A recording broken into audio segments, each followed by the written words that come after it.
Good evening. Welcome to UT Brainstorms. My name is Mike Mock. I'm a member of the Department of Neuroscience at UT Austin and your host for tonight's UT Brainstorms. It's a pleasure to have you here. We're always excited to continue Brainstorms. This is Brainstorms number 39. It's the third Brainstorms of our 5th season. So thank you, as always, for continuing to support and attend and show enthusiasm. I hope you love attending as much as we loved doing these. So the idea behind Brainstorms is it's a conversation. We share what we know and our enthusiasm about neuroscience with you. We learn from you, from your questions and your concerns. And what's important about this then is that the question and answers portion of tonight's event is especially important. So the format will be, we'll hear from our speaker, whom I'll introduce in a bit. Then you at any time, including during her presentation, you can type in questions into the YouTube live chat. When our speaker Liberty Hamilton finishes, she'll be joined and she'll introduce her tonight's panelists, and then we will answer your questions as best we can until it's time to finish. So thank you for being here. It's a pleasure to introduce tonight's speaker, Dr. Liberty Hamilton. She is an assistant professor in the Department of Speech, Language, and Hearing Sciences at the Moody College of Communication here at UT. She's a valuable member of the neuroscience community, really talented scientist, and the fact that we continue to attract scientists like Liberty to UT, I think, speaks for how our reputation is growing, and we're pleased to have her. So without further delay, please join me in your virtual sort of semi-unsatisfying way to greet and welcome tonight's Brainstorms, Dr. Liberty Hamilton.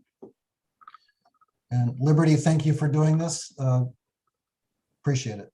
Yeah, thank you so much for having me. And it's very exciting to get the opportunity to host Brainstorms virtually this year. I've participated as a panelist before, but I have never been the main event.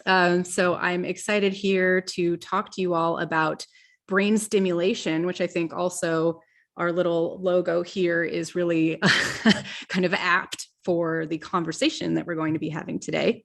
So let me just get started with that. So as you saw, the topic for this UT Brainstorms is the stimulated brain. And we're going to be talking about electrical stimulation of the brain and how it has helped us to learn about language, movement, and epilepsy, and even how it is used to treat epilepsy in some cases. We have a really great number of panelists today. So myself, as Mike Mock said, I am an assistant professor here at UT. My lab does research on speech perception and production in the human brain using intracranial recordings in patients with intractable epilepsy. I collaborate with another one of our panelists, Dr. Dave Clark, who is an epileptologist and a specialist in pediatric epilepsy. And so he can definitely speak to the clinical components of a lot of what I will be talking about tonight. And then finally, Kimberly Berry, who is a person who I met many years ago while I was working at UCSF. And she's a really wonderful, smart woman. She's also an autoimmune encephalitis and epilepsy survivor.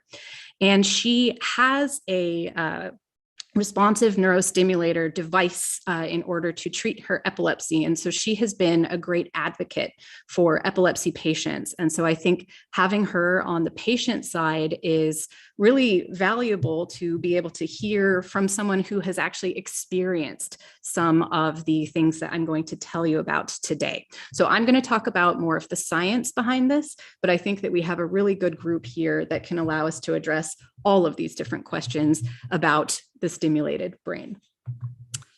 So you may have seen that there's been quite a bit of news on stimulation in the brain. There was a very recent New York Times article about curing depression with individualized brain stimulation. There was also another New York Times article where this was using brain recordings to help a paralyzed man speak who had had a brainstem stroke.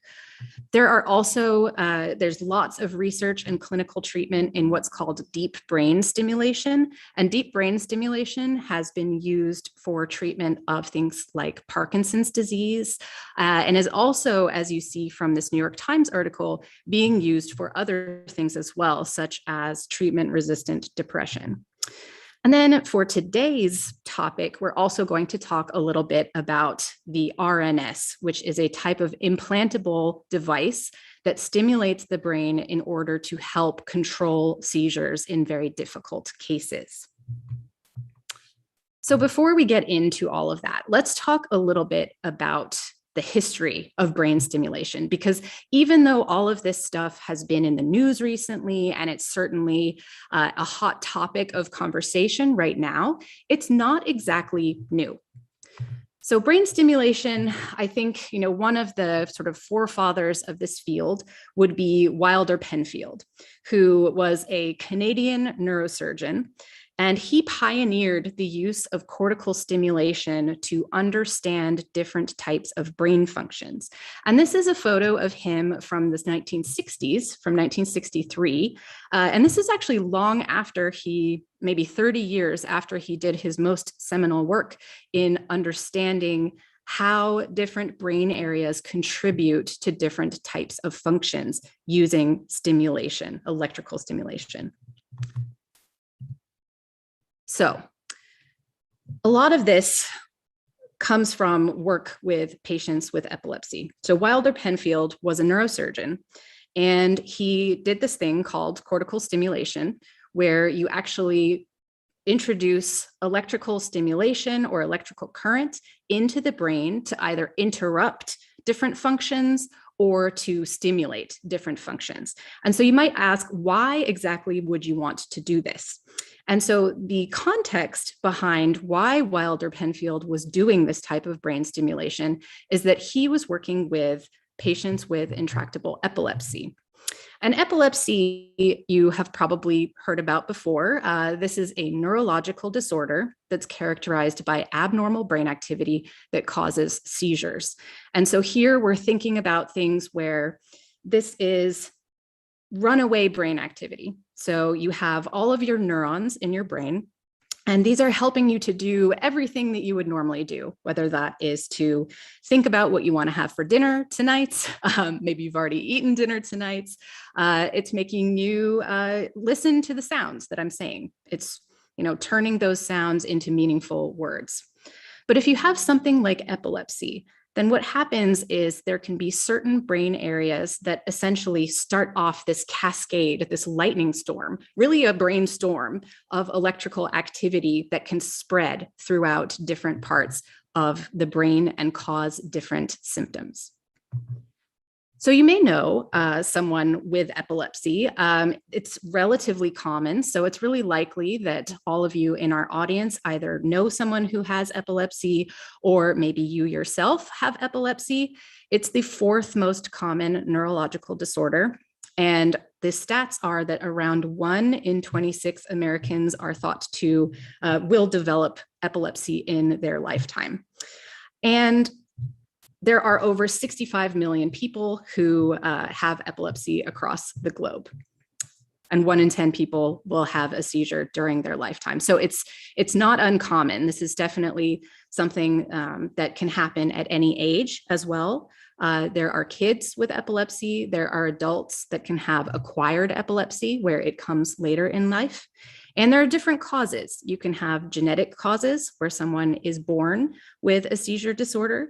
You can also have brain trauma or infections that also could lead to seizures. All right, so when we think about seizures, I think a lot of the time people think about these large convulsive seizures that you might have seen on TV, where the person falls over, they lose consciousness, and they're shaking. And now this is only one type of seizure that's out there. There are actually many different types of seizures, and they can be broadly classified into two types. There are generalized seizures, which are on the left over here. And in generalized seizures, essentially the whole brain is overactive at once. And what happens there is the person will lose consciousness. They will not be aware of what is going on during this time because all of their neurons are firing synchronously together in a way that is not what you would typically see if someone was moving around and interacting with their environment. On the other hand, you can also have focal seizures. And so focal seizures are, instead of being generalized, i.e., over the entire brain, there you just have one area of the brain that is affected. And in this case, depending on where that is, the person may have some impaired awareness. They may not know what's going on. They might be confused. If you tried to ask them a question, they might not be able to respond. Or there are also people who are fully aware of their seizures. They know that they're happening. They can also sometimes feel them coming on. This is called an epilepsy aura. And so you may have heard about people who they might have a feeling in the pit of their stomach. They might smell something strange. They might hear something strange, and that can signal that a seizure is about to occur. So let's look at a couple of different types. So for generalized unaware seizures, there are two main types. Absence seizures are a type of seizure that you might not pick up on if you weren't aware that this is actually a seizure. So if you looked at someone who was having this type of seizure, they essentially would look like they're staring off into space. And so if this happens with kids, for example, sometimes people think that they are not paying attention in class, and maybe they're staring off and they're not responding. It seems like they're not hearing you. And this is a type of generalized seizure. On the other hand, there's the tonic-clonic seizure, which is your more typical convulsive seizure that involves different phases. There's a tonic phase where you have stiffening of all of your limbs and the back can arch. Then there's the clonic portion, which is jerking of the extremities. So you'll see people jerking their limbs and both their arms and their legs. And then after that, there's this sort of prolonged period where people are relatively limp and also just very tired afterwards. So these can be really exhausting. And this is the one that I think people are maybe most commonly familiar with. But as I said, this is only one of many different types. On the other hand, we have focal aware seizures. And so these are seizures that might be affecting areas that are controlling either the sensation of the body or movement of the body. And in this case, it seems that consciousness is not necessarily involved. So what that means is if a person had a seizure that was coming from this area of the brain. So this is the cerebral cortex. We see the temporal lobe over here. We see the frontal lobe over here to the right. And we have this blue strip, which represents the somatosensory cortex. And we have this kind of pinkish red strip, which represents the motor cortex. And each of these is really important for our sense of touch and for our sense of movement, or for being able to control movement in our bodies. And if people have seizures in these areas, it can lead to these strange kind of phantom sensations. So for example, a somatosensory focus for a seizure, if it started in a somatosensory area, the person might feel tingling on the contralateral limb. That just means their limb that's on the other side of their body. So if it was a seizure happening on the right side, they might have tingling on their left arm. On the other hand, if they had a seizure coming from a motor area of the brain, a movement area, then they might actually move as part of the seizure. And this can look like sort of jerking tonic-clonic movements of just one limb.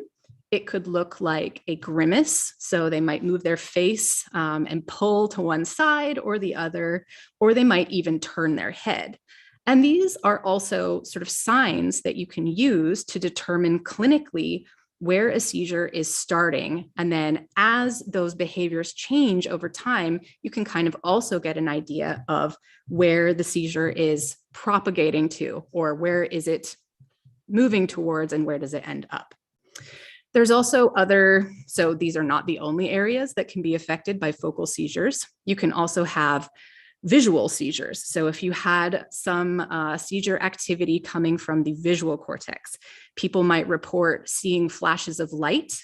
They might have what's called a scotoma, which is a blind spot in some area where they just suddenly can't see something. So it feels like there's a black portion of their vision that just goes away, only temporarily.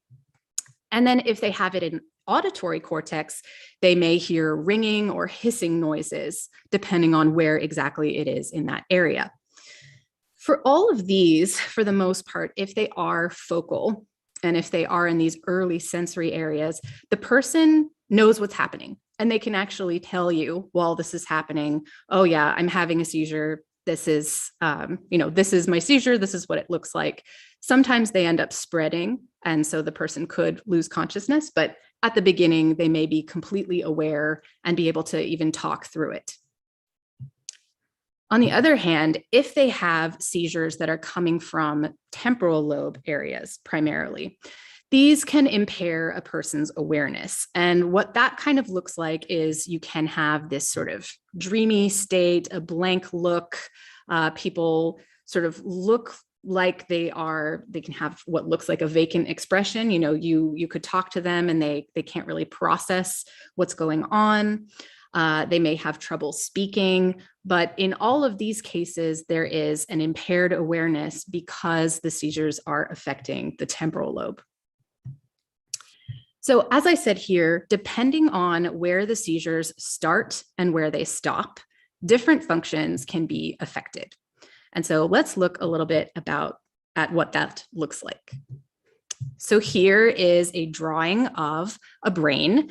And here, this is in a very sweet little girl. So you can kind of see where the front is, where the back is. And maybe all of you have been attending Brainstorms long enough that your neuroanatomy is now really excellent, and power to you. I love that. I actually teach anatomy and physiology of the auditory system and the brain. So I love to see when people are excited about neuroanatomy. But in case you haven't, or even if you need a refresher, all of these different labeled areas are responsible for different types of movements or sensations or control of different cognitive processes. And so, for example, in the frontal lobe, you have areas that control what's known as executive function. So your ability to make a decision about something that you want to do, whether you want to go out or not, whether you have decided that you want to stay in and watch Netflix. That's sort of frontal lobe can help you to do that. Your motor cortex, as I said before, and now see, we're looking at the opposite side of the brain. So this is the left side, whereas before I showed you a right side. Here, this sort of orangey color is controlling your muscle movement. So every muscle movement that you make, whether it's with your face or with your hands or with your toes, your motor cortex, there are different areas of that are controlling each of those movements. Your occipital lobe back in the back is important for vision and perception. Your parietal lobe kind of integrates a lot of this information together and also includes that somatosensory cortex, or these sort of touch-related areas. And then the temporal lobe is really important for memory. It's very important for speech, especially speech and language comprehension and naming, coming up with the words that you want to say. And that communicates with other areas that are involved in speech production as well, such as over here. So if you had a seizure that affects one of these areas, it could cause changes to all of these different cognitive functions that I have shown over here. So let's see an example of this. This is a visualization of a real seizure where these are recordings that are taken from patients with intractable epilepsy. And this is going to show electrode recordings. Each of them are in a black dot. And what you will see is over here on the right is a recording of the brain activity during the seizure. And there will be some subtitles that tell you what the patient is experiencing. So let's play this. So there's no sound, but hopefully you can see here, there's first a visual aura. At the back of the brain here, we have, okay, there's an aura in the right visual field. This is the left side of the brain, so that kind of makes sense. We see large synchronous activity over here in the visual cortex. And now this is spreading somewhere else. So now what's happening? It's spread up and it's spreading over into the temporal lobe. So here, the person is no longer able to understand speech. Now that it has moved to the temporal lobe, they report that if you talk to them, you ask them to do something, they can't respond to those questions or follow directions. And now the person is no longer able to produce speech. And so this likely traveled even further forward. There were not recordings over here, but it's likely that now this involves much more of the brain. So here you see all of the electrodes just going very, very intensely back and forth. And so here at the end, you saw that is the tonic and then the clonic part of the seizure. And so at that point, the seizure has spread from starting at that visual area and then going all the way to the rest of the brain and causing the person to lose consciousness and start convulsing. So fortunately, many people who have epilepsy are able to take medications or to change their diet in order to treat epilepsy. However, there are still a number of people who experience seizures despite taking anti-seizure medications. And so there's this statistic that for people who have tried at least 2 medications, the chance that a third medication will control seizures is less than 5%. So for these patients, we need to do something else. This is what's called drug-resistant epilepsy. And so this is epilepsy where it's not treatable by diet, it's not treatable by medication. So these patients need something else. And so what I will talk about here, and that's where sort of the stimulation mapping also comes into play, is treating drug-resistant epilepsy with epilepsy surgery. And so this is a treatment where the goal is first to place electrodes in the brain, like I showed you on that previous video, and that will help you to identify the seizure onset zone. So that is the place where the neural activity starts, where the abnormal activity starts. And then it basically kindles this fire that then spreads across the rest of the brain. And the idea there is that if you can identify this seizure onset zone, can you safely resect and remove that brain tissue that is causing seizures? So you can imagine, based on those brain functions that I showed you before, in some areas that may be possible, but in others it may not. And so in this type of surgery, what we really want to avoid is the loss of the ability to move, the loss, we do not want patients to lose their ability to speak or to be able to understand. So this is the really critical thing here. So we want them to not have any seizures. So that's, the main goal is to reduce the seizure burden. So reduce the frequency or eliminate them if you can.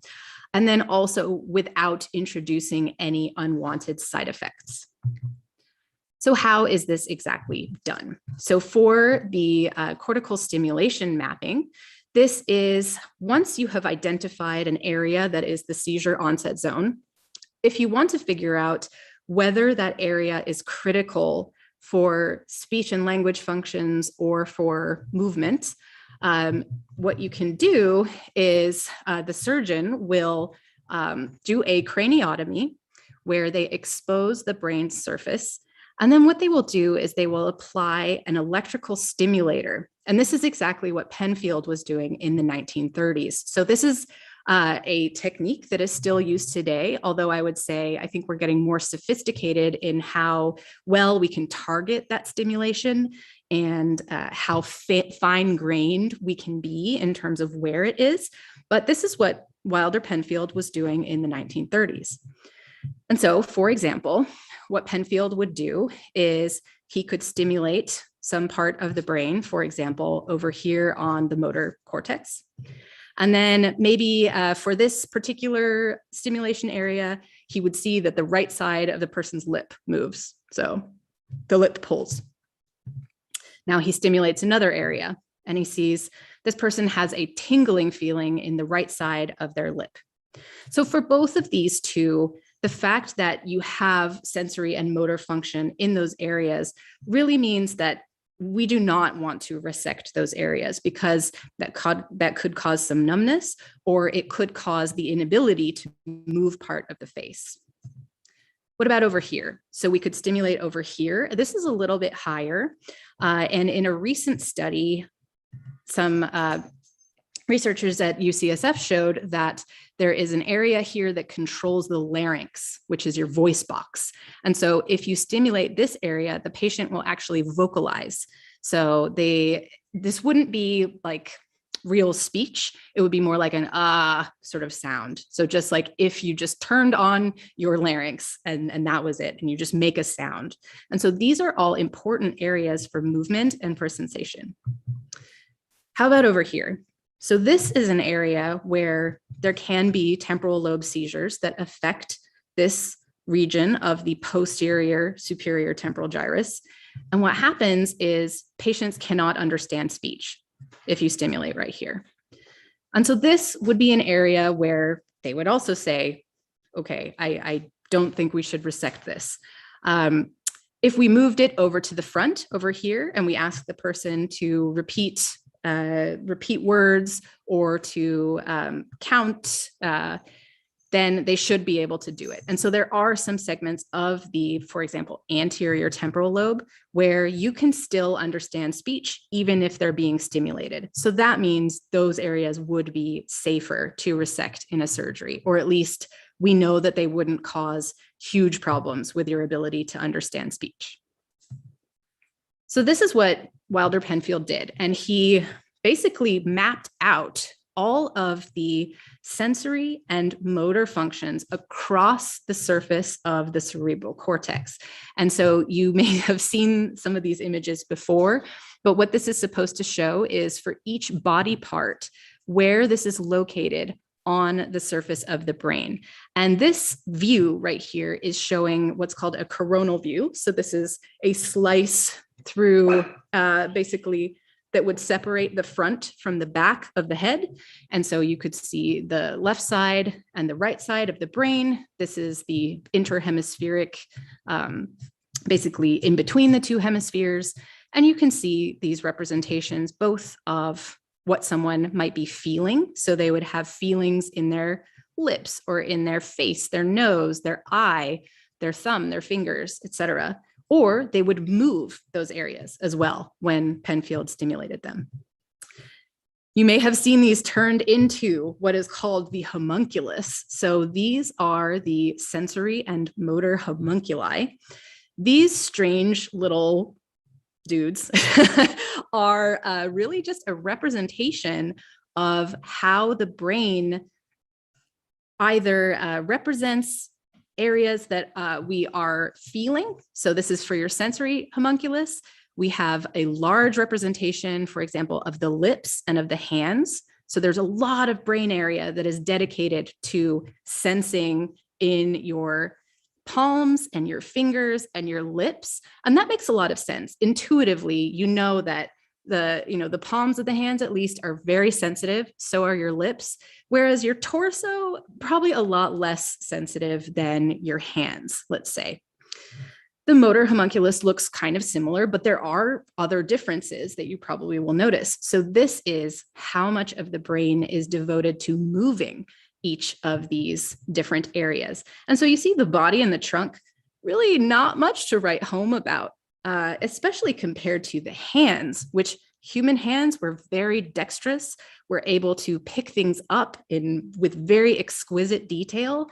And we also do a lot of stuff with our mouths. We talk with our mouths, we eat with our mouths, and we have to be able to feel and move them very precisely. And so there's a lot of brain area that is dedicated to that versus, your cheeks and your forehead, not as much.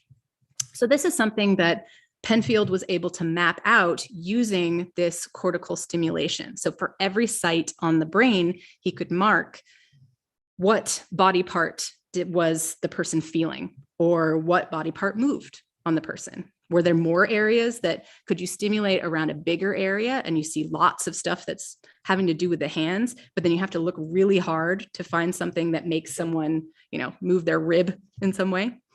So this is a really, really fundamental result from neuroscience. So now let's fast forward to today. So this is actually from a study that I collaborated on and that came out this year on looking at stimulating different areas for speech and for other sounds. And so now you're looking at the left hemisphere of the brain, and there are a couple of different areas. There's the primary auditory cortex is here in kind of greenish blue.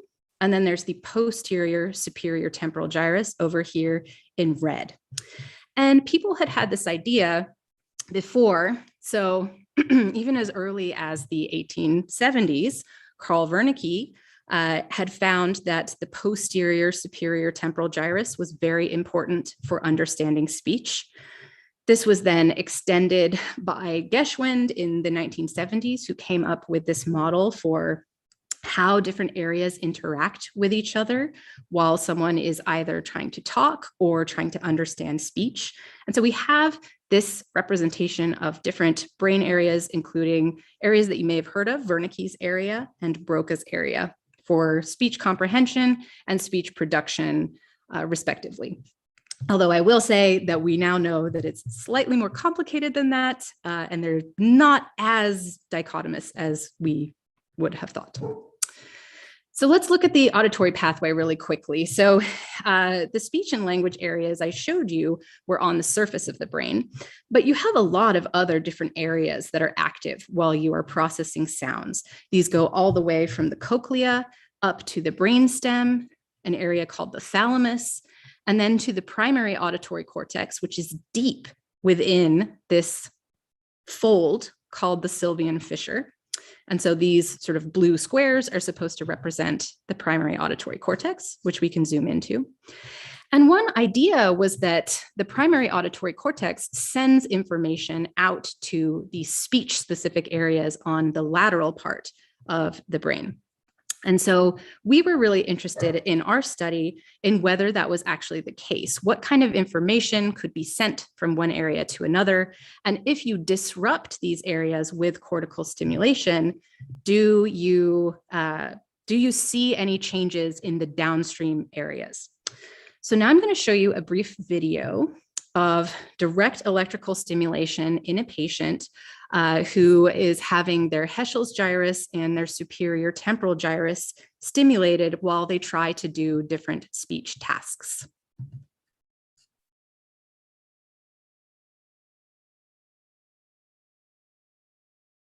So this starts with stimulation of the primary auditory cortex on the left side.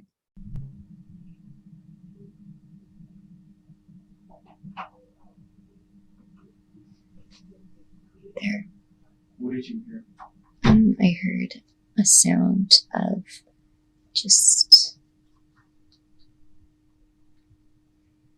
I heard a sound of ba ba ba ba ba ba ba type thing over here. Repeating it 2 million. Tell us when you hear it. Now. I heard it over there. What did it sound like? It sounded like waves. Waves. Oh. Mm-hmm.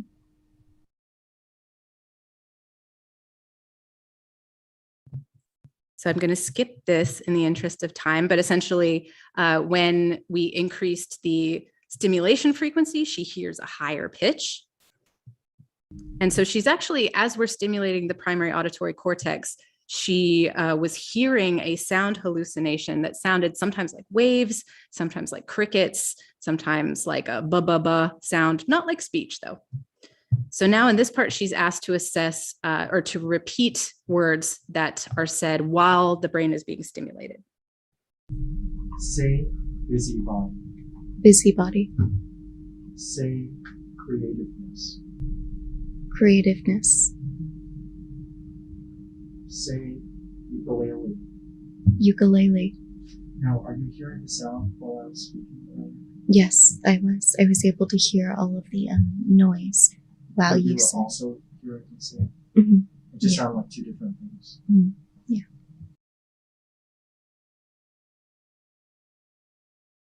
All right, so essentially when that area is stimulated, she is still able to understand speech, but she hears this tone on top of the speech. So now I'm going to move to this part where we're now stimulating the left superior temporal gyrus.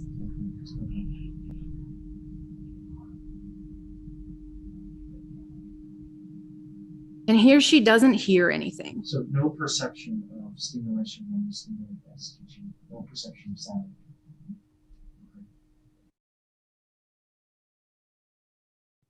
And now we're going to see, can she understand speech when the STG or superior temporal gyrus is stimulated? Say asparagus. Asparagus. Say centimeter. Centimeter. I'm sorry, I couldn't really hear you. Say caterpillar. Caterpillar. Say orientation. You couldn't hear what I said. Only a bit, but not very well. Did you hear what word I said? No. Do you have any guess what word I said? It sounded like a caterpillar type thing. Yeah, that's what I said Yeah. before, but this time I said orientation. Orientation. Okay. Say substitution. Tuition. You said something like that. I heard like some echo. All right, so you can see there are very different responses depending on whether the superior temporal gyrus or STG was stimulated, which is an area that we know is very important for understanding language and so would not be resected, versus the Heschel's gyrus, which we thought was sending information to the STG, but it turns out it doesn't seem to interfere with speech in the way that we thought it would. So in the last segment of this talk, I want to talk about some new technology that is being used to treat seizures with stimulation. So instead of all of the stimulation mapping that I just talked about before, that's identifying areas that we need to spare for surgery, that we do not want to touch, there are other ways of actually using electrical stimulation to treat seizures in these areas that you would not be able to remove surgically because they are a language area or because they are a movement area. And so there is a new device called the Neuropace Stimulator, and this is a responsive neurostimulator. And I'm going to show you a little video, hopefully, about how this works. The Rns System is the world's first and only brain-responsive neurostimulation system. It's an exciting, safe, and effective treatment for drug-resistant epilepsy for individuals 18 and older who have focal seizures that start in 1 or 2 locations in the brain. It has leads, which are tiny wires with electrodes that are placed at the seizure focus or foci in the brain. The leads are connected to a neurostimulator that is placed flush with the skull under the scalp. The neurostimulator is a small battery-powered device that is programmed by a doctor to deliver brief pulses of stimulation to the brain when it's needed. The Rns System is designed to prevent seizures at their source. It can monitor brainwaves, detect unusual activity, and respond in real time. The Rns System constantly monitors your brainwaves. It works all the time, even while you're sleeping. The device is personalized by your doctor to recognize the electrical patterns specific to your brain that may lead to a seizure. Within milliseconds of detecting unusual brain activity, the Rns System sends brief pulses of electrical stimulation to normalize your brainwaves, often before seizure symptoms start. You can share information with your doctor by collecting data from the neurostimulator and sending it to a secure database. This helps your doctor see what's happening in your brain and fine-tune the device to better control your seizures. In long-term clinical trials, patients experienced meaningful seizure reduction and significant quality of life improvements. For more information, talk to your doctor and visit neuropace.com. All right, and sorry if this seems like a Neuropace ad. I'm not, it's not meant to be per se.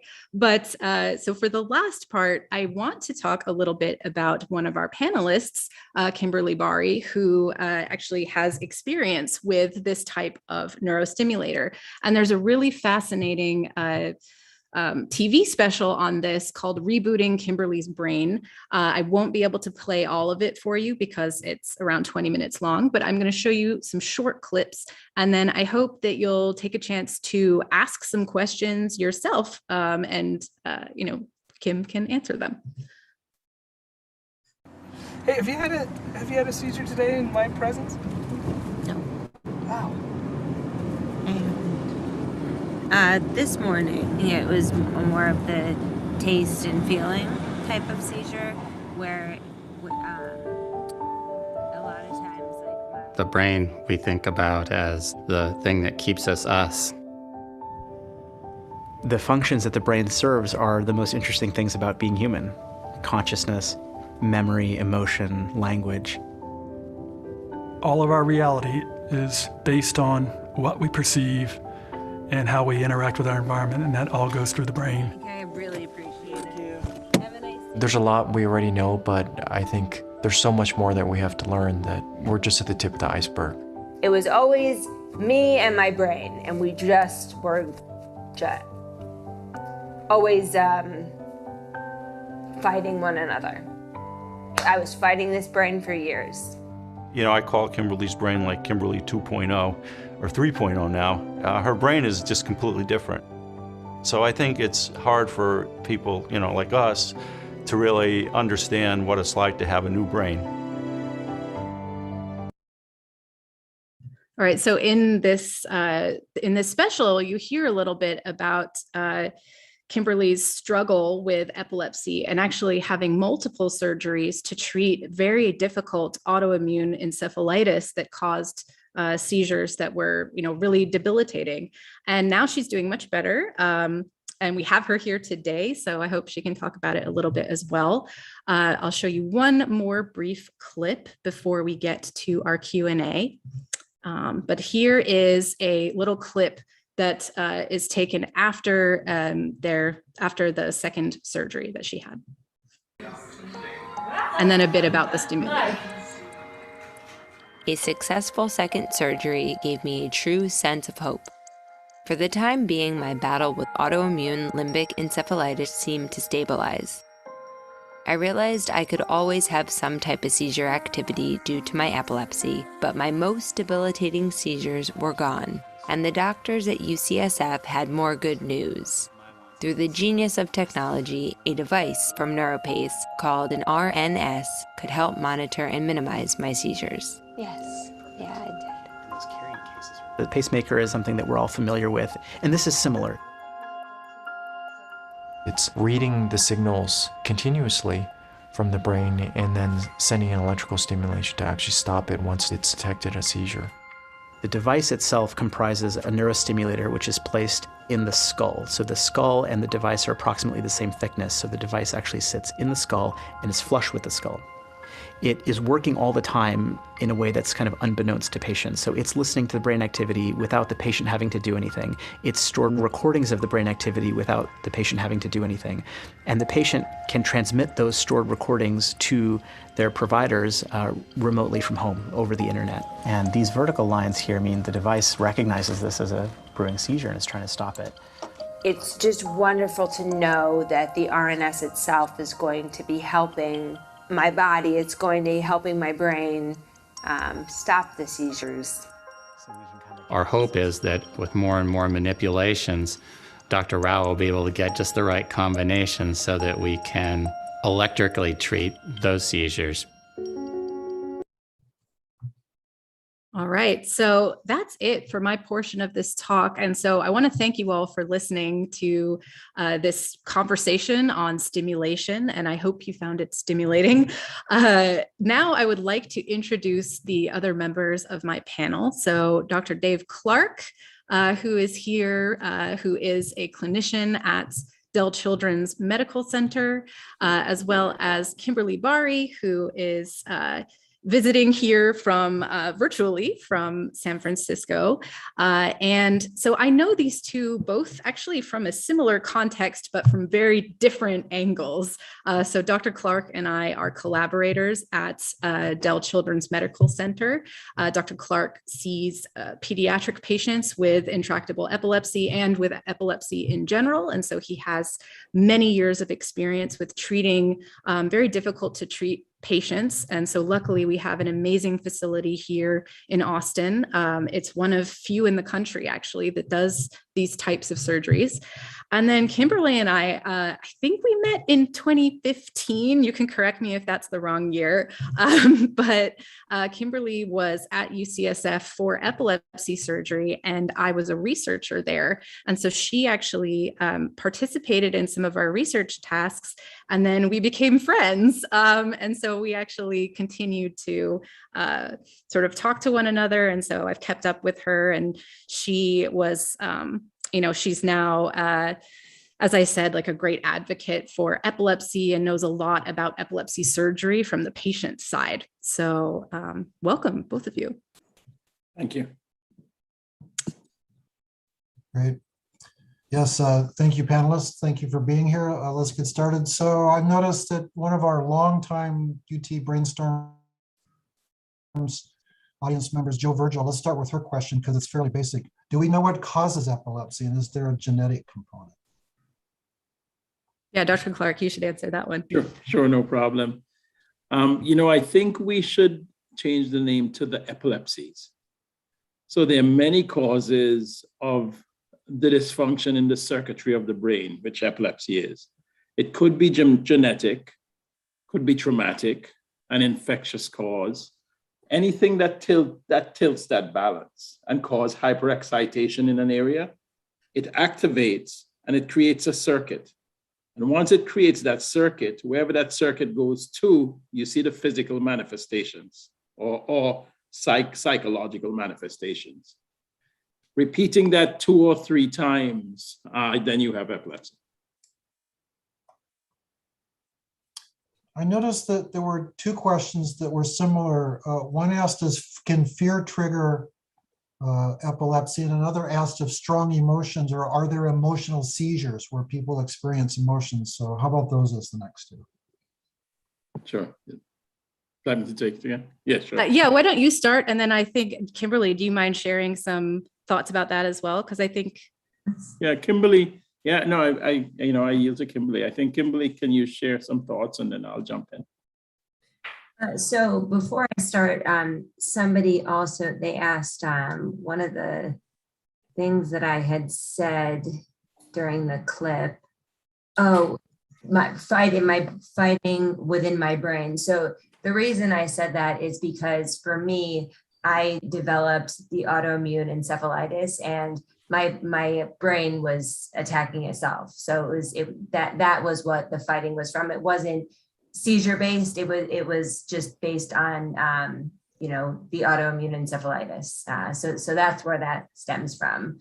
Just knowing that my brain was attacking itself, and that was a whole different. I had to get a whole different type of treatment for that particular issue. So I just wanted to answer that question. And then going back to Dr. Clark, will you just reiterate? The emotional component of seizures. Right. So for me, I had both, and I know the names have changed, but so focal aware and focal unaware seizures, I call them simple partial, complex. And complex partial. So I used to have both, and it was very hard. So when it all started, I actually had just moved abroad to China, and it has nothing to do with, being in China or anything, that I got over there, all of a sudden my brain started attacking itself. I had this autoimmune encephalitis, which nobody, not even doctors here in the States, this was back in 2010, they didn't know what it was. So I just thought I was having panic. I thought it was just culture shock. I thought because I had just traveled, okay, well, I'm anxious, I'm nervous, but it's just because I moved. And what I learned over time, and from Dr. Chang at UCSF, he's my surgeon, he was saying, Kimberly, because the second surgery that they did, I was completely awake and aware for 4.5 hours before they put me to sleep and inserted the device. They were removing a part, I guess, further resecting apart from the first surgery as well. So they were not able to put me on any anesthesia, just local anesthesia, but I was completely awake and aware, and I was seizing probably every 5 minutes. And that's the video. If you watch the whole thing, that's what one of my doctors was saying. They said, Kimberly, we were, you were seizing every 5 minutes, but some of the seizures that I was having, and this is what Dr. Chang explained, he said, it was just this anxiety, and that was seizure-based anxiety. And I was like, wow, I, as a patient, I couldn't tell. I just thought I was scared because I was sick. But then I learned from all of that, yes, a lot of them, there were just seizure-based anxiety attacks. Yes, that's great. The adding to that anxiety component, pending where in the brain it is affected, you can actually see fear. You could hear screaming if it's the middle part of the frontal lobe.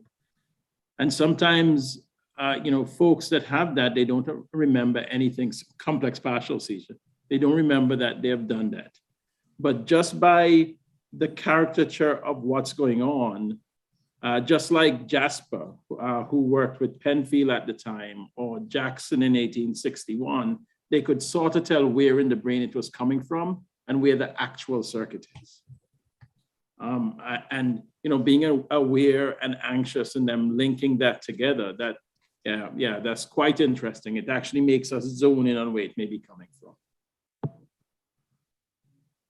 Great, so here's 2 more questions that are fairly similar. So Joe Virgil wants to know, can epilepsy ever go away on its own? And LEM wants to know why genetically based seizures can disappear over time. Sure. Dr. Clark, I think that's you.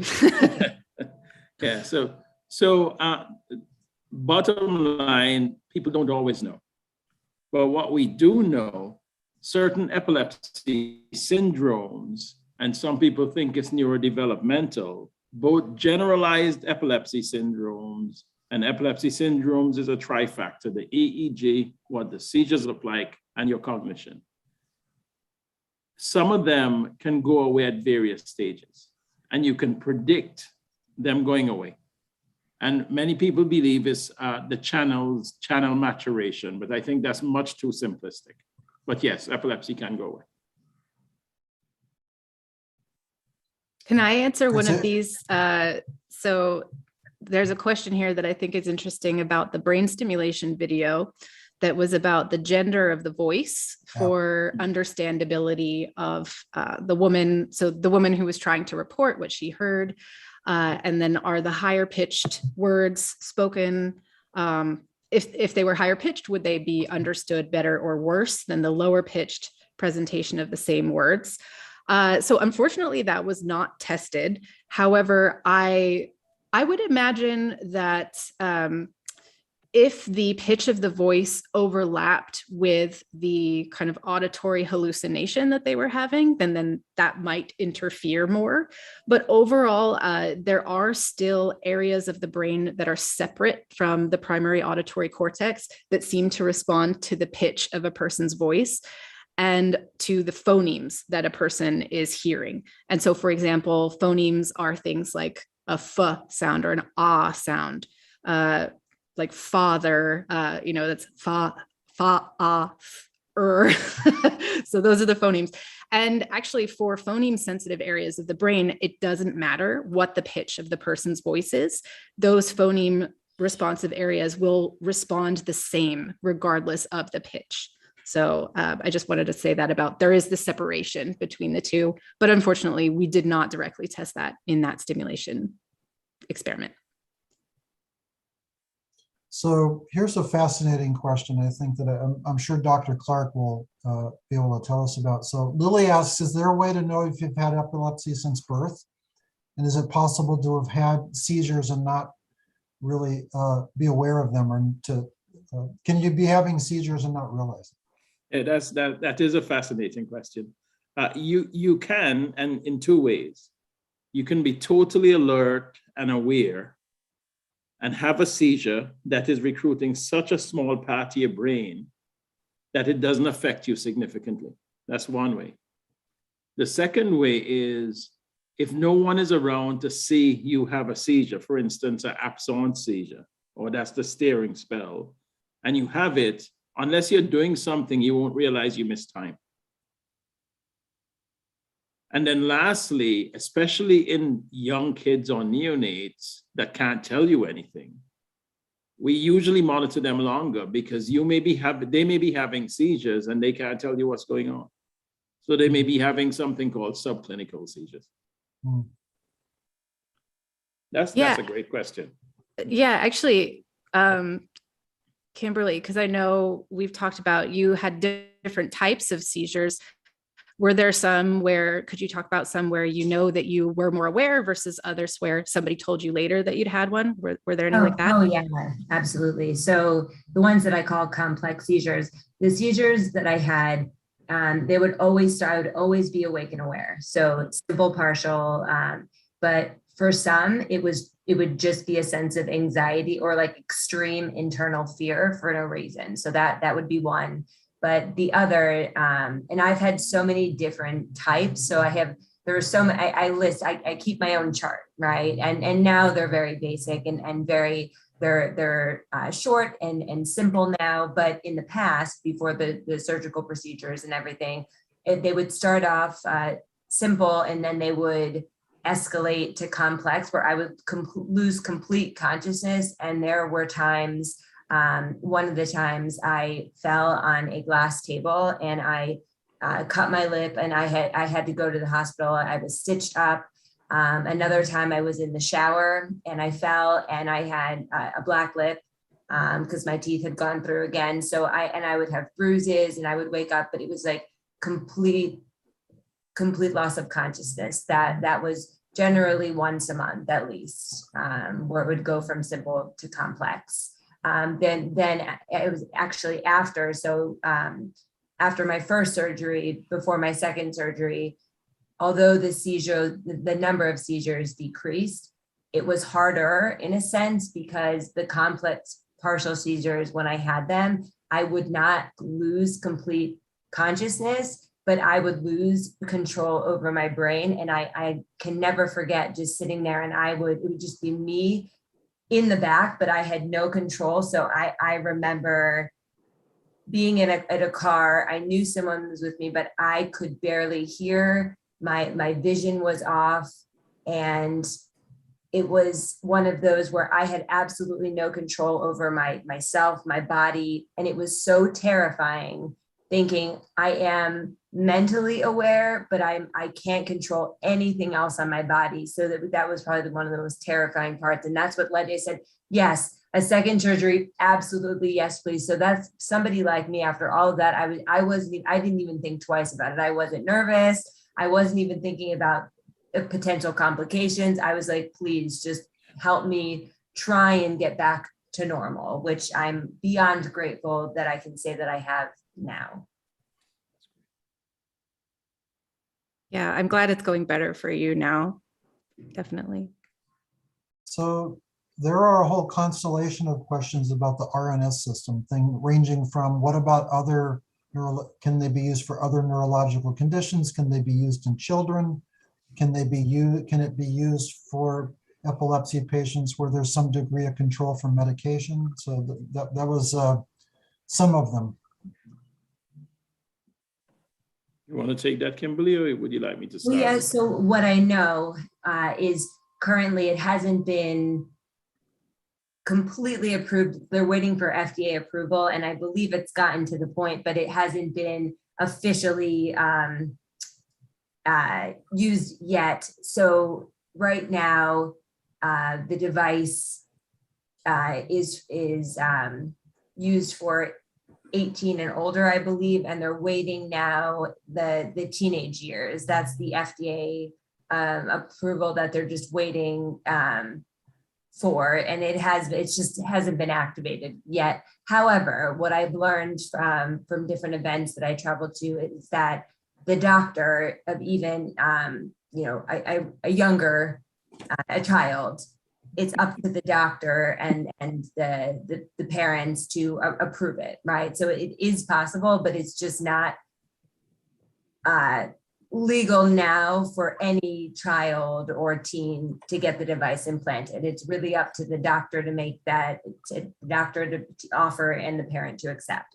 So I do know that. And then the other, sorry, what's the other component of the question? Other neurological disorders? Oh, yes. So I've also learned so the device is now being used to help. It's in a trial period, and it's been implanted for a few patients who have been suffering from depression. And it's just a trial. It hasn't even been a 2-year trial period yet, but it is going through the trials. And I know that there are 2 specific patients, and they are in remission from depression for the device. Yeah, yes, we have used it in about, between we had been previously in here, probably around 6 children so far. Not here, but my colleague have used it down to a 3-year-old, I think. There's another device called a deep brain stimulation, a deep brain stimulator, and it goes to the thalamus and it can treat generalized seizures. But that device can also treat a movement disorder. And because the leads are very similar, at least in France, they're trying an RNS type device for treating movement disorders also. In Lyon. And then the other thing I would add that I didn't discuss is there's also vagus nerve stimulators that I think are used more typically in the pediatric population, maybe instead of the RNS, because they are approved. Is that accurate? It's used, it has a more intermediary function. And there's one function of the RNS off-label, and I can talk off-label here. But Kimberly knows this, it actually keeps a recording of what's going on. So in some instances, if it's in both temporal lobes, if you look at that recording, you can actually better define which site is more active for seizures. And some people go on to have a further resection. Or the RNS device and leads themselves can lead you to look further. And we recently did that and found a small abnormality on a patient who had an RNS, and he's now seizure-free, fortunately. We did something we haven't spoken about, an ablation. So, yeah. And I see someone is asking, what does it feel like when your stimulator activates? And I don't feel anything. So you have to make sure, because it works differently for everybody, but so I had it implanted back in 2017. And so really to each is, everybody's brain is different and every person's different. So everybody has to just do their best as a patient to jot down what they're feeling, seizure related or any potential symptoms. So one of the symptoms, so there are many, I don't want to overuse the terminology, but the amperage is kind of the level. So it starts 0, it means it's not turned on, but the doctor can increase the amperage of and Liberty, I guess in a sentence, can you explain amperage in layman's terms? So it's basically, you can change how strong the amount of stimulation is. So how much electrical current you are delivering to the brain. Is it a little bit or is it a lot? And then also, I think you can change the frequency, right, of how often you stimulate it. So if it's, I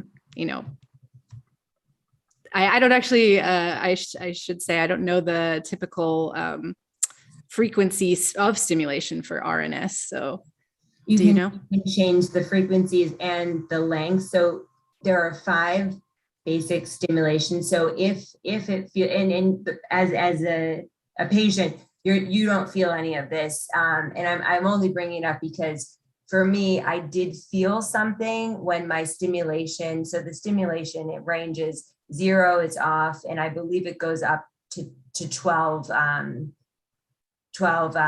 milliamps. Yeah. And so currently, so I guess my case is a little complicated because there are 2 leads that are implanted, but one of them is turned off.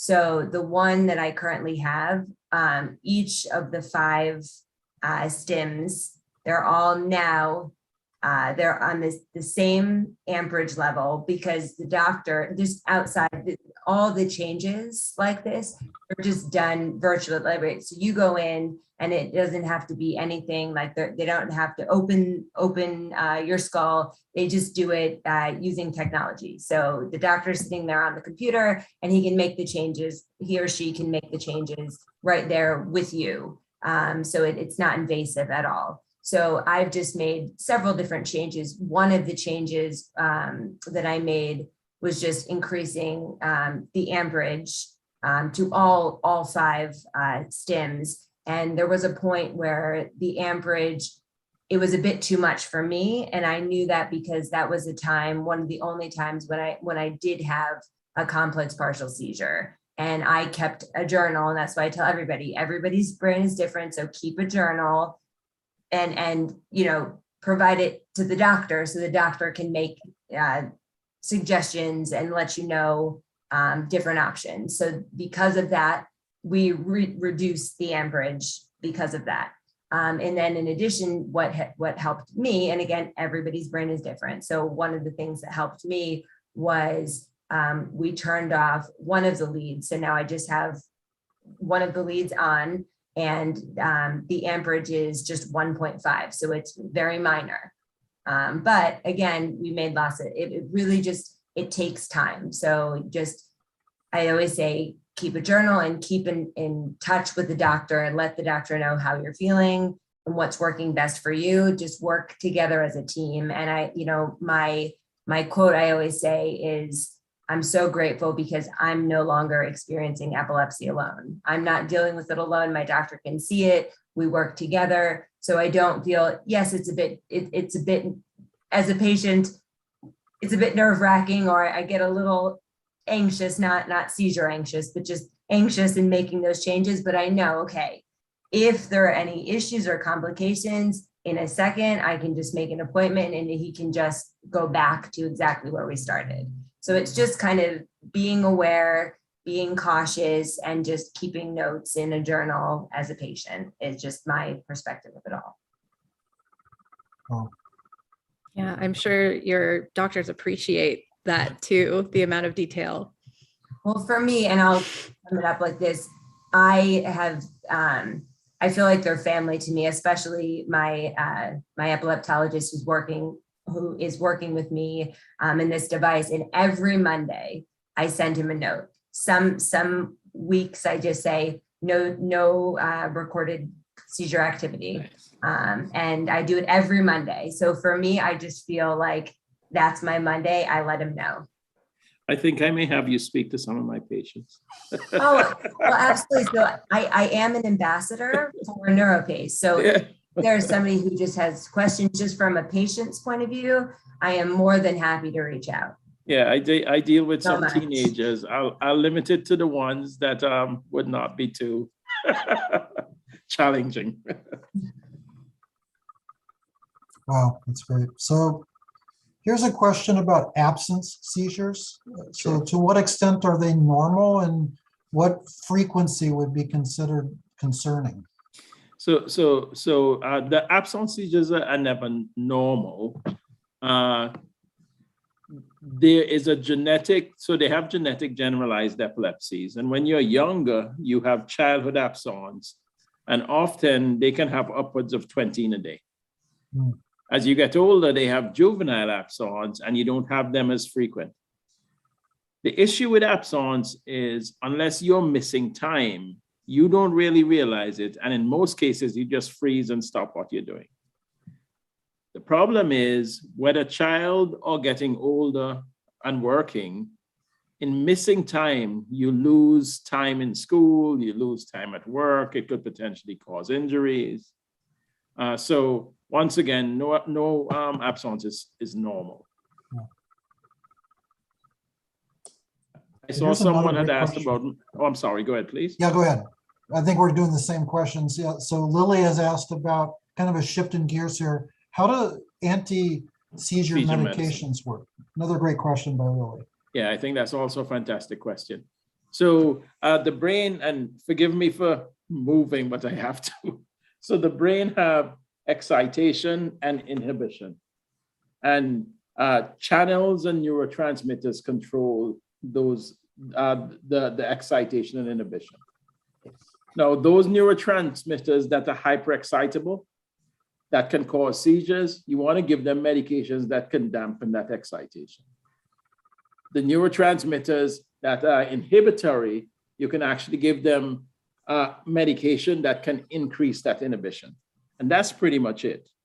So you have sodium channels, potassium channels, NMDA, AMPA channels that all are excitatory. And then you have GABAergic channels that are inhibitory. And medications tend to work on those two systems.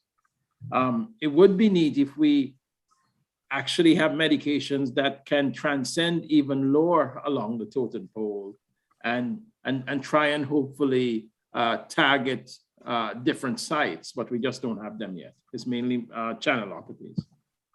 So how about a parallel question about stimulation? So if epilepsy is abnormal activity, how does stimulation, which is inducing brain activity, how can it stop abnormal activity? That's a fantastic question. So epilepsy is abnormal activity that becomes synchronized and spreads. What we assume is that stimulation desynchronizes that synchrony. So it stops the seizure from spreading. But what we also know is whether it be VNS or RNS, at least in animal models, if you actually check the CSF for these transmitters, it may actually increase the inhibitory transmitters. And that's how many of these devices may actually help mood, help behavior, help psychiatric disorders. So it's not just by stimulation, it's much more complex. And what I would add, oh, sorry. You go ahead. So to add to that as well, there are groups here at UT as well. So David Paterfar's lab, for example, is working on much more targeted electrical stimulation where instead of, so we talked a little bit about amperage and frequency of stimulation, but what about, so a lot of the stimulation is just what's called a square waveform. So it's just one type and it's like da, da, da, da, da, da, da. But what if you needed a da, da, da? What if it needed to be syncopated in a different rhythm? Or if the waveform could cancel out the epileptiform, the epilepsy type discharges? So that's something that folks here are working on to try and see, are there ways of actually changing the way that we deliver electrical stimulation so that it is even better at actually just canceling out that seizure activity? Yeah, and my understanding is that deep brain stimulation, when it's used to treat Parkinson's disease, has that same thing. It's actually inhibiting the pathway that they're stimulating rather than exciting. So that sort of leads to a corollary question, which is, if it's desynchronization that is the magic ingredient for arresting epilepsy, what's the idea behind using stimulation for depression or these other things? Do they involve synchronous activity as well? Actually, I don't know. Me neither. And I'm not sure if they know. Yeah. Yeah, the only thing I know about that is there's been some work on recordings in epilepsy patients who also have severe depression. And I think there is higher coherence between some of these limbic structures that are part of the kind of emotional circuitry of the brain, but it's not, I don't know, it's not it's kind of a complicated effect to explain, I guess. So I think we're really still learning. And even questions like what is mood? What is happiness in the brain? What is sadness in the brain? I don't think we know the answer to those questions yet. Yeah, and that coherence is persistent. Huh? You even see it in, I did some work in sickle cell when I was at St. Jude's, and you see disruption of that coherence in normal thought. And that disruption with like changes on MRI, you can actually use as predictors of attention deficit disorder and things like that. So it's quite interesting.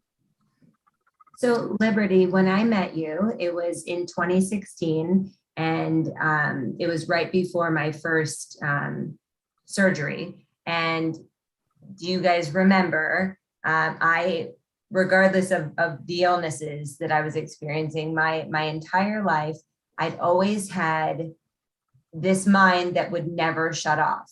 So I was always thinking 12 to 15 different things, and half of them just made me internally anxious, like different than seizure related anxious, but I just had this negative internal thought, like thinking. And it was not until when I woke up from my first resection surgery, there were 3 areas that were resected for the first surgery. I woke up and I just had the positivity, but all this internal negativity was gone. And I thought it was just painkillers. I said, okay, well, I feel good. Whatever they have me on, this is fabulous. But since that first resection surgery, since those areas were resected, I have not had this unnecessary internal negativity that I grew up with my entire life. And I'm only speaking about this because I recently just did an interview with the neurosurgeon, and he's the one who is doing the trials with the patients, with inserting it, those who are who have overcome depression because they have the device implanted. But he was saying, Kimberly, he wanted to thank me, and I'm like, oh my goodness, like I can only thank you. I'm happy to have provided everything I could, but I wouldn't be here without you. So it's kind of one of those, he goes, but Kimberly, you need to realize that, and this is what Dr. Clark is saying. He said the brain is so complicated that they're still learning. And they said, just from what they saw and within my brain, they said, Kimberly, it's amazing that, what the resections have done. And, we're coming up with methods of doing this. It doesn't necessarily involve resections, but devices like the Rns system itself, what it can do. And they're kind of doing further research and determining how to, in addition to just this device, but other ways of treating just mental illnesses. So I think just what they found without realizing that it would happen, it kind of shocked them and kind of helps at least my surgeon kind of move forward with just trials and more exploration and research. Yeah, I do remember actually having that meeting with you later. We met up and you said, I just feel calm. I just feel just like even. The middle ground my entire life. I remember being in middle school, just sitting on a porch swing and saying, I just wish I could turn my mind off for a second. So anyhow, it happened, but I'm just grateful that I've been able to contribute to the medical community. Yeah. So here's a question from Akarsh, which I appreciate, number one, because I wanted to ask it, and number two, I think it follows well from what you're talking about right now. Do epilepsy episodes ever have positive experiences? What I would add to that is, can stimulation have positive experience as well, or is it only negative? Yes, actually, yes to both. And I think it's Brostowski. He described his seizures historically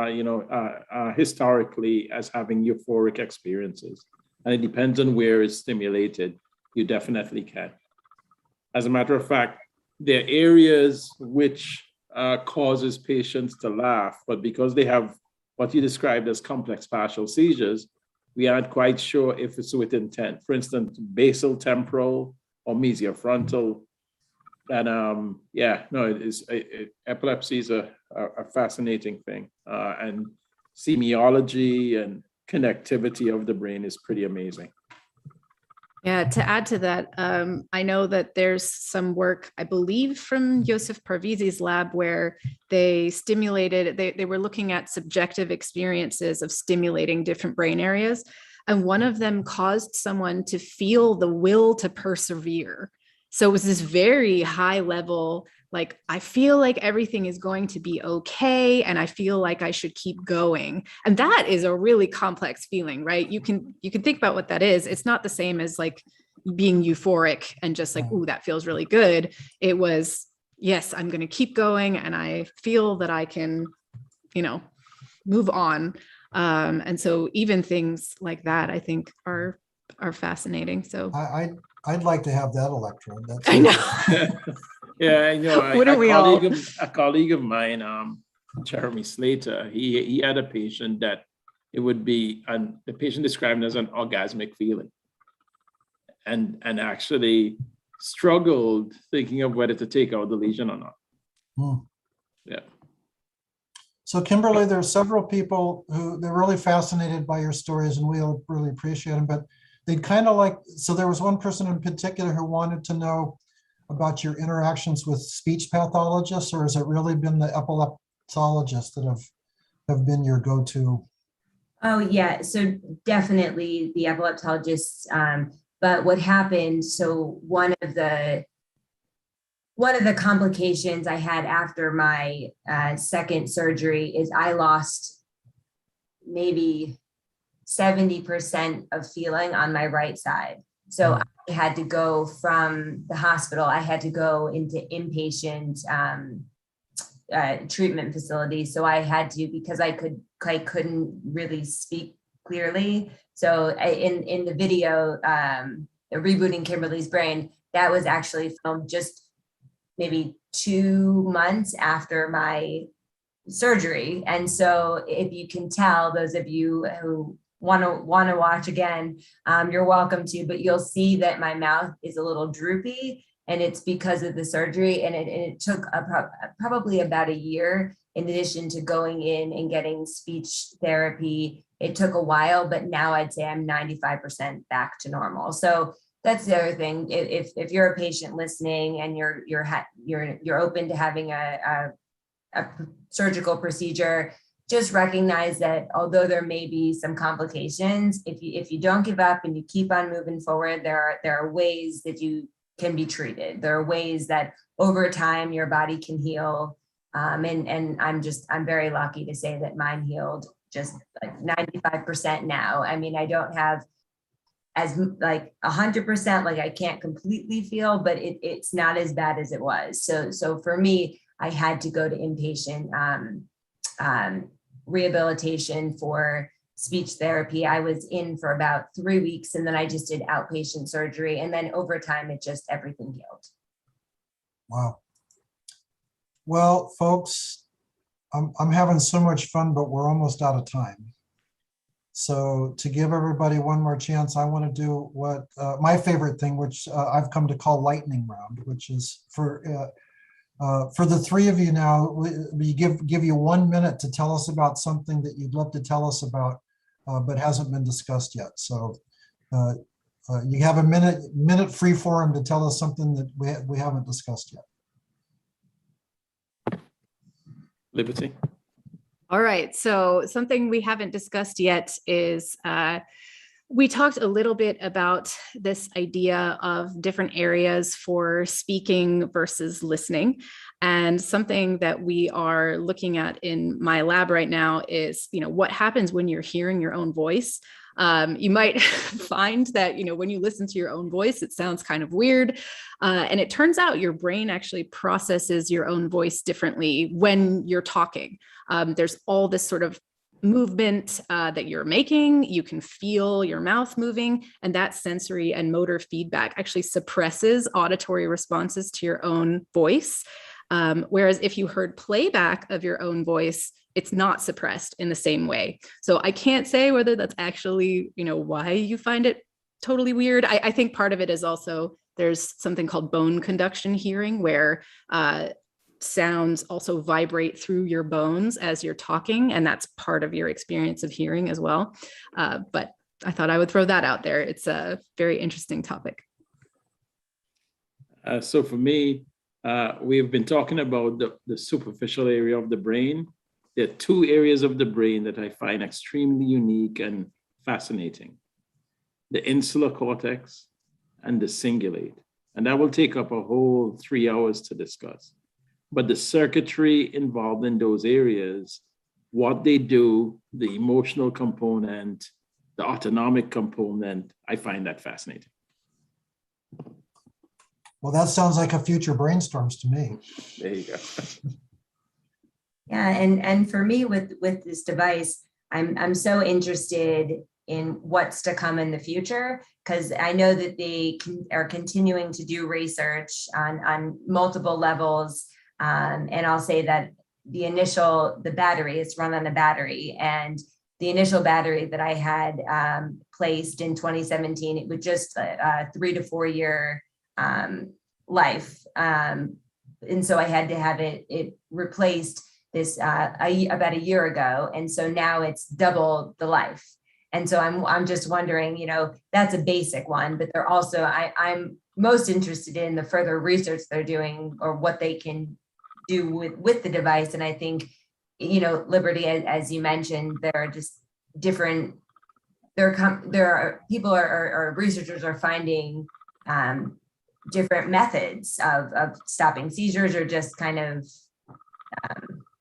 helping the brain, in different areas. So I wonder now that I've just learned that this device itself, in addition to, trying to stop seizures, also it's, alleviating depression. I'm just wondering what else they'll find. So the research is never ending, and it's just, it's so unique to sit back and have it and say, I wonder what this device will be able to do within the next 20 years. You just never know.